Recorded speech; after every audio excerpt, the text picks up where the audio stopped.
চলে এসেছি আবার একটা ছোট্ট ভিডিও নিয়ে শেয়ার করতে তোমাদের সাথে। তার আগে বলি, সবাই কেমন আছো? আশা করি সবাই খুব ভালো আছো, আর যে যেখানে আছো হাসি মুখে আছো।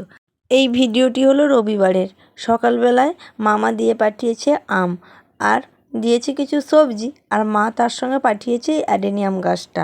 অনেক দিন আনবো আনবো বলে আনা হয়নি, তা মাই দিয়ে পাঠিয়ে দিল। তো অ্যাডেনিয়াম গাছটা লাগিয়ে দিলাম, ওই জায়গাটা ফাঁকা ছিল। তা মিলিবাগ হয়েছিল এই জবা গাছগুলোতে প্রচুর পরিমাণে। তো ওষুধ এনে দেওয়ার ফলে মিলিবাগটা চলে গেছে, কিন্তু হনুমান আর যায় না। এই যে দেখালাম গোলাপ গাছটা, ওটাতে 2-4টে কুঁড়ি এসেছিলো, হনুমান এসে পুরোই খেয়ে নিয়েছে। এই বেল গাছগুলোও তো অনেক কুঁড়ি এসেছিলো, হনুমান নিয়ে চলে গেছে। কেউ একটু জানলে বলো তো হনুমানকে কীভাবে তাড়ানো যায়। তো যাই হোক, তারপরে চান করে চলে এসেছি ঠাকুর ঘরে।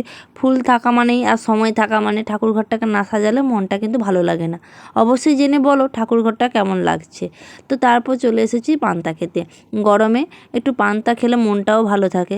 কাকিমা যে পেঁয়াজ মাখাচ্ছে, একটু লঙ্কা পুড়িয়ে পেঁয়াজ মাখালে খেতে কিন্তু খুব ভালো লাগে। শাশুড়ি মা, আমি আর কাকিমা মিলে পান্তাটা খেয়ে, কাকিমা করছে রান্নার জায়গায় রান্না করছে, আর আমি করছি আবার খাওয়ার প্রস্তুতি। এই যে মামা বলেছিলাম, মামা আম দিয়ে পাঠিয়েছে।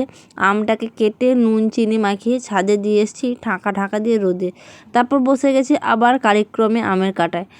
তো শাশুড়ি মা করছে আম কাটছে, আমি কি বসে থাকতে পারি? আমি একটু আমটা কেটে দিয়েছি, ওটা করবে আমচুরের জন্য। তারপর বসে গেছি ভাত খেতে। এই যে লাউ ডাঁটা দিয়েছে মামা, তো লাউ ডাঁটা চচ্চড়ি, ডিমের ঝোল আর পটলকে একটু পেঁয়াজ দিয়ে মাখিয়ে নিয়েছি। খাওয়ার পরে একটু রেস্ট নেওয়ার পর চলে এসেছি কিন্তু আবার আম খেতে। আমার এই আম মাখা খেতে খুব ভালো লাগে, আর টেস্টটাও না খুব ভালো হয়েছিল। তারপর এই যে জামা কাপড় তুলে গাছের পরিচর্যার জন্য লেগে গেছি। এই ডিবাটাতে রেখেছিলাম অনেক সবজির ছাল দিয়ে, সবজির ছালটা প্রায় 8 দিন ধরে রেখেছিলাম। তারপরে এই যে 1 বালতি জলে মিশিয়ে সব গাছগুলোতে দিয়ে দেবো।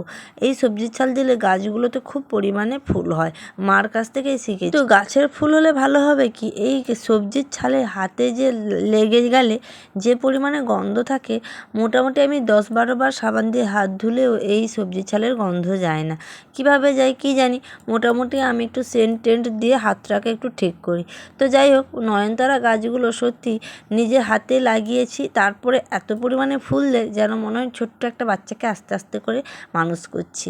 তারপর এই যে ফুলগুলো দেখলে মনটা না খুব ভরে যায়। আর তোমরাও কমেন্ট করে জানাও কিন্তু এই ফুলগুলো দেখতে কেমন হয়েছে।